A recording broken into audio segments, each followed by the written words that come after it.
Elden Ring released February 25th of 2022, and by the end of March in that same year sold over 13 million copies. Even more impressive is that by February 2023, it passed 20 million copies sold worldwide, making it the fastest selling Bandai Namco game ever. If you clicked on this video, you probably know why and can relate to the title. As gamers, we've all had that addiction, right? That game we just can't let go of, staying up way too late into the night to play, coming out of your room at 7 in the morning, looking like a caveman, smelling like Mountain Dew and pizza rolls. But unfortunately, gaming hasn't been so exciting lately. Sure, we get the occasional bangers, like recently released Palworld and the Game of the Year Baldur's Gate 3, but not often do we get masterpieces. And there are very few games in this world I would consider a masterpiece. When I think of masterpieces in terms of video games, I think Skyrim, Red Dead Redemption 2, The Witcher 3, and now Elden Ring. And to be completely honest, I think it's outright blasphemy to not put Elden Ring in that tier. With Shadow the Erdtree likely just around the corner, I started playing more Elden Ring to make sure I had my main character ready for the DLC when it hit me. I'm addicted to Elden Ring.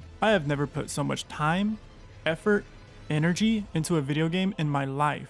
I've never been as excited for a DLC in my life. And going through my recent breakup with my now ex-girlfriend, Elden Ring is the only thing that keeps my mind distracted. But why is that? To be honest, I think it's just because I like fighting the bosses. I like being able to turn off my brain and just go fight the boss. Practice the movesets over and over. You see, for a while I stopped playing Elden Ring, only loading up the game to make a quick video for TikTok or shorts. But now that I've had all this extra free time, I've started falling in love with the game all over again. I'm still trying to decide what build I want to use when Shadow the Erdtree releases. The amount of different builds you can do in Elden Ring is actually insane, and lately I've been struggling to choose what to use. Now I've always preferred dex over strength, but hey, I paid full price for the game, I'm gonna use everything and get my money's worth, right? But I do genuinely just enjoy the playstyle of dex weapons more. The colossal swords and hammers are just too slow for me. When the game first released, I hopped on the Rivers of Blood as soon as I heard about it, and at that time it was a really fun build. But after a while I started using the Moonveil, which today is definitely my favorite weapon in the game. I also love the Halo Scythe. Throw in the 3 Rings of Light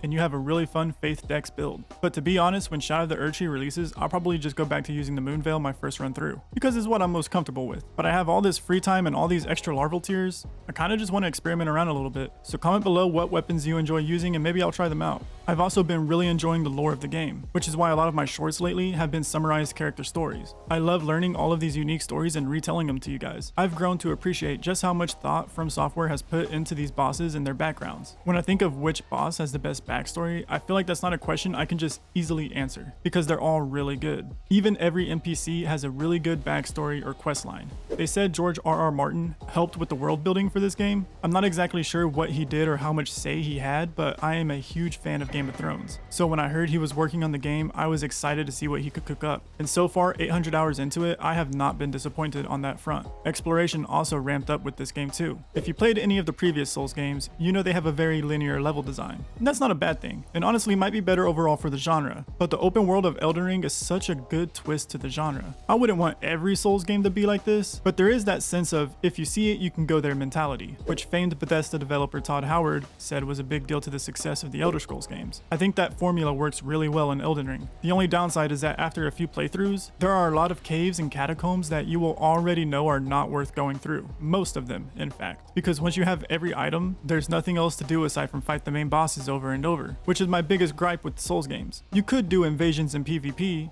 I know there's a massive community that loves the multiplayer of these games, and while I love the idea, the execution is horrid, so I typically stay away from multiplayer. I do, however, love modding the game, and like Skyrim, I think the modding community has kept this game alive on PC. Convergence and the item randomizer are two fantastic mods that give the game so much replayability. Seamless co-op makes it possible to play through the game with your friends without disconnecting every time you beat a boss. Mix that with the randomizer and you have a co-op randomizer Elden Ring experience that's completely unique to you and your friends. It's so fun to do and is how I actually got my start making content regarding Elden Ring. Before I was an Elden Ring content creator, I was just some idiot making a random video every other day. But when I decided to make a series of me playing a randomizer, it blew up on TikTok. Modding Elden Ring really changed my life. I went from a nobody chasing a dream to someone with a following of people who enjoy the same experiences I do. So thank you guys for that. You guys literally changed my life. At the same time, all the success has fed my addiction to making content. Uploading a video and seeing it perform really well is a very intense rush of dopamine. And uploading a video and seeing it perform not as well feels like a severe hit emotionally. It's a roller coaster of a ride for sure, but the chase for that rush in turn keeps me coming back to Elden Ring. I'm not the type of guy who will do challenge runs though. To be honest, I have a ton of respect for people who do, because you can see the success they typically have, but I'm not about to play the entirety of Elden Ring with only my bare hands at level 1. Like bro, that's too much for me. I'll watch someone else do it though, because I think it's really cool that people can do it. The reason I bring up challenge runs is because that's a very popular video topic for Elden Ring, alongside lore and multiplayer builds. But me, who doesn't really want to do challenge runs, nor enjoys the multiplayer enough to experiment with builds, can find myself stuck wondering what to do. So instead, I just do whatever I feel like that day. Maybe one day I make a video talking about the best bosses. Maybe the next day I'm lore dumping about Fight on you. You never know what you're gonna get. I like to think of myself as a bit of a wild card in that regard. But despite that, I've found success in what I'm doing. But I've developed an addiction along the way. I guess it's not really an addiction to Elden Ring. It's more an addiction to the likes, comments, shares, follows. But it's an addiction that was brought on by my love for the game. I like to tell myself in order to be a successful content creator, you need to have some form of an addictive personality. Although that may not be the best at times. Because like I said, the lows are really low, but the highs are really high. And that chase to get more and more will pay off in the long run. It takes a strong mentality that I'm assuming will strengthen over time. Maybe after a while you get kind of numb and you stop caring so much about the views. But a year and a half into it, I still remember the feeling of that first video that blew up and continue to chase that feeling to this day. Hopefully I don't go crazy over it though. I like to think I'm self-aware enough to control my emotions, but I also understand that I'm a complete idiot that can be given the answer to questions and still get it wrong. It's a learning experience and I'm trying my best to do it